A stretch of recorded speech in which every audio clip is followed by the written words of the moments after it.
Hello everybody, in today's video we're going to be continuing the series where we're breaking down different game modes and giving different tips and tricks on how you can improve at playing those game modes.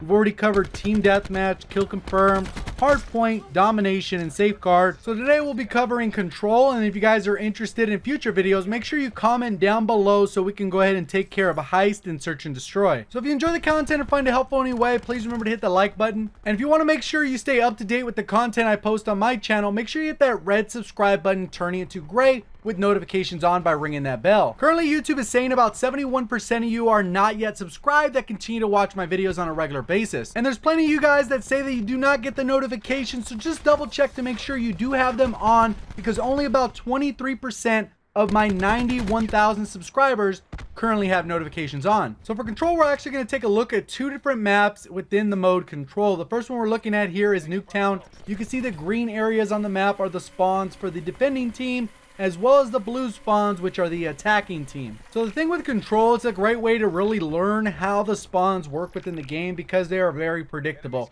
Pretty much the enemy players will always spawn in the same location, as well as yourself and your teammates. So when the game first came out, this was a great way to actually learn the map because you would pretty much stay on one side, and once the sides would switch, then you'd end up going to the opposite side. So even though those are the spawns, technically they could be force flip if you really want to go out of your way to make it happen. Pretty much if you're on the blue side, you could stand in the entire green side and it would force all the enemies to start spawning on the blue side, and that would kind of flip up really quickly, meaning that the second you get out of those green areas, the enemies will start spawning there. So it's very predictive. There is a live system, so as long as you play the lives in the beginning, you don't really have to worry too much about the timer. You can see that our teammates are capturing the two objectives. We went ahead and captured the A objective, and we're able to take out the other guy. I only got 6 kills in this first round that I started right from the beginning. I am using ICR, and I do not have Scavenger on. And you're going to see how that plays in effect, because each of the rounds you do get a recycle. You have someone on the team running Crash, you can go ahead and grab their ammo. You're going to be able to do that effectively.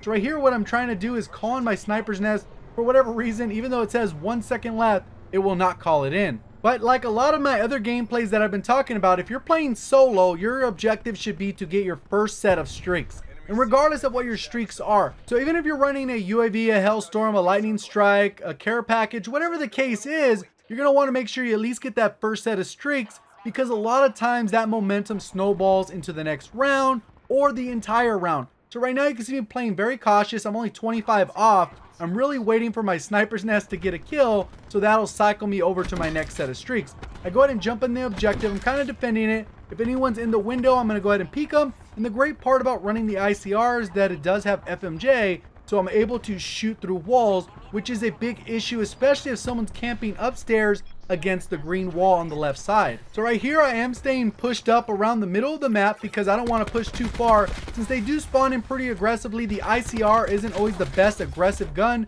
because the reload speed is a little bit smaller. Obviously I died right there, and I'm going to go ahead and sit on my streaks unless I get a lot closer. Able to beam that guy off because I do have FMJ, and now I'm going to hold down the Jeep. Since I'm on defense, this is the right positioning for me because I know the enemies need to aggressively push to these areas. You can see the Hellstorm comes in clutch. Someone ends up leaving the game, but right now I'm just kind of pre-aiming that doorway, paying attention to my Outrider Hawk, and see if it gives me any details.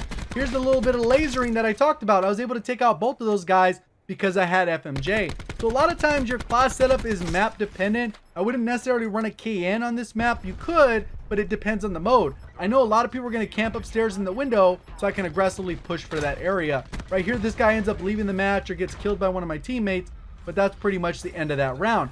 So I've started 15-1. We'll go ahead and skip ahead to the third part of this round. And once I call in the streaks, look at how lopsided the match ends up getting. And keep in mind that this is a winning strategy. If I wanted to go for kills or maybe a nuclear, I probably would have let them capture in that second round so we'd get an extra round, so I could play a little bit more conservatively and actually go for some kind of nuclear. And that's what a lot of times people will do in these types of maps, is they elongate them as much as they can so they can get as many kills and get the best opportunity for a streak. If you just do a 3-round sweep, there's probably not enough kills to go around, especially if you're calling in streaks. So it all depends on your play style and what your goal is. If you're just looking to finish the matches as quick as possible, you're going to go ahead and jump on the objective, cap it out, whatever the case is. And for how many kills these streaks are getting, this one's going to end pretty fast. You can see I already got a second set of streaks. I have the Sniper's Nest, the Strike Team, and the Thresher again. And pretty much we're going to ride out this match. They only have 11 lives. And you can see how the spawns are a little bit wonky right here, where they're spawning out in this corner and they continue to spawn there,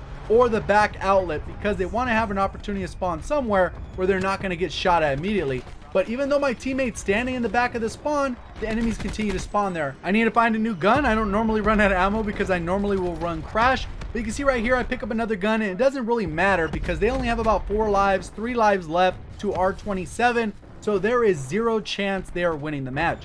We've already captured the B objective. I'm going to go ahead and run over here, just get some free points. And something to keep in mind is when they had the endurance or chaos control, whatever it was called, those matches just last based off time or how fast people capture the objective. So you could actually use these same tactics within that mode if they ever decide to bring it back. So for the second gameplay, it is a match in progress. So I already started in the second round. I haven't contributed anything yet. I just spawned in. But right here, you can see on the screen where the green spawns are the defense, and the blue spawns are the attackers. So that I want to include a match in progress because more often than not, if you're playing solo, probably like 60% of the time, you will join a match in progress. So you're not sure exactly what's going on. You don't know what people are doing with their streaks, with their specialists. There's a lot of timing issues that you start to figure out, especially within that first round. But just like as if you started the match from the beginning, you still want to start off trying to play for your streaks at the beginning so you can kind of get that snowball effect and pretty much go about taking over the lobby the same way I explained in that video about how to get easier lobbies. It's really important for you to take the lobby. Not always an easy task, but as long as you play the right way, the smart way, effectively, you will take over the lobby 9 times out of 10. And this lobby obviously is no different. I'm going to go ahead and go on a streak. You're going to play a little bit conservative, more passive. Play for those streaks. There's nothing wrong with playing for streaks. I know sometimes people say, oh man, you're camping, you're playing slow. Well, I want to play fast, but sometimes if you play fast, that involves you playing like a dummy. And I'm not going to play like a dummy just to make it look like I have faster gameplay or edit out the parts that are a little bit slower to make it look like I'm a faster paced player than I actually am. And sometimes there's going to be obstacles in the way. Like in this particular case, I'm going against that Stingray operator mod, which needs a complete nerf. They need to make it so it basically can't even kill people because at this point it's way too broken, even with Flak Jacket. But getting back to pacing, I've proven it multiple times. If you play slow to play fast, you're going to be able to have much more fun in your lobbies, and you should see increases in your overall EKIA ratio as well as your score per minute. And it's not even just my own experience anymore. I have several people in my comment section, plenty of subscribers, saying how much they've improved from watching my videos and using my tips. So we got to go ahead and deal with this sniper. I'm concerned that they could hack my streak, so that's another little wrench to throw into the mix. We have somebody using Nomad, so a dog could potentially be thrown at us. There's a lot of variables you got to account for, especially in Black Ops 4, where it seems like there's so much specialist spam. So right here I can see that there's several enemies popping up on the mini-map. There's no UAV in the air, but the guy's spamming his weapon. He ended up causing me damage right there. Even though I never saw him, he was able to hit me around the corner, and then I just kind of potatoed my shots. Let's focus on the close guy. There ended up being 3 of them. So 9 times out of 10, I'm going to die in that scenario unless they're just complete garbage. So on top of that, I get another obstacle thrown my way. We're actually down a player, so it's a 4v5. And I want to make sure I push this the right way with my teammates. I know where this guy's at, but then I end up getting smoked out, so I completely avoid that situation because I don't know if Spectre's going to be coming around with his samurai sword and start cutting me up with his katana or whatever the case is. So I push out, seeing if I could take a different angle. I will have one more death before I do go on this streak, but I'm just kind of showing you the process of how things happen. I know someone's in the area with me, so I'm thinking about the one guy that just got an engagement with my teammate, and this other guy comes out with this specialist ability, then another guy dives in with the MX-9. So you can see right here, we're down by 5 lives. The time is against us, and again, we're down a player. So it's really important for me to go on this streak, capture the objective, and start making our move towards the church. So right here, I got to go ahead and come around. There is an RCXD. I decided to go ahead and shoot that, get a little bit of free score off of that. I'm still sure that somebody's in this back area, the guy who called in the RCXD. So I got to mentally be aware that there is some guy back here. Go ahead and jump out, take him out. And now I'm working my way around this left side so I can go ahead and take a different angle.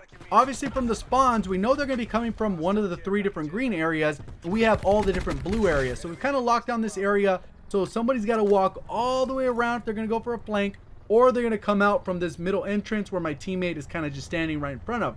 Pretty much just going to wait it out, capture the zone, get some free points, That's always a plus. And it's almost feeling like the enemy team kind of forfeited the area. We're able to cap it 3 points uncontested. And now we got to kind of see what's going on. My teammates are pushing into that shroud, so they're kind of hidden. I'm pushing up with them. They got a dart, so I'm kind of hiding behind this rock, so hopefully they hit one of my teammates.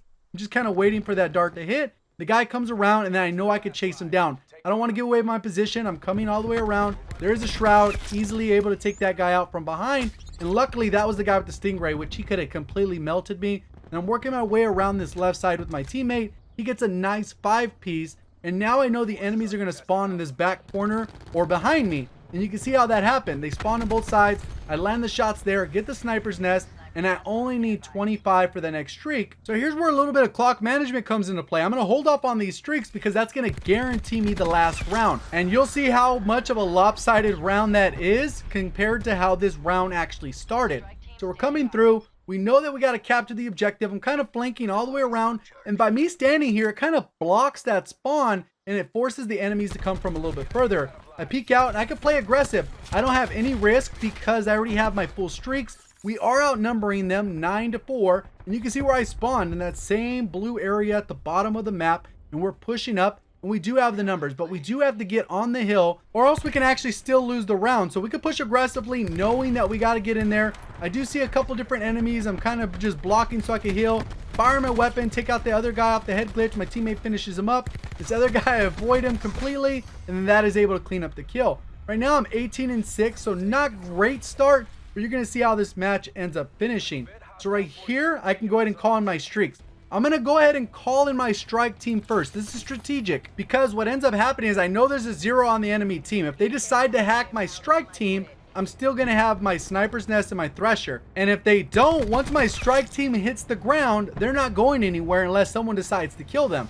Then I can go ahead and proceed to call in my thresher and my sniper's nest. So you can see how that timing worked out. And I'm pushing aggressive into their spawn because I know this is where they're going to be. There's a guy over here on the right side spawning in. Take him out. And you're going to see how fast these lives disappear. Right now it's 26-26. And unfortunately the 0 spawned in right there and still hit me with the ballistic knife. And now you can see my teammates are going off. My streaks are going off. And it kind of makes it really unfair and there's not much you can do. So the thing with this, if I would have got this in the first round, then I would have pretty much got it in the second round. And then I would have got it in the third and it would have been 3-round sweep. The same thing we saw in Nuke Town.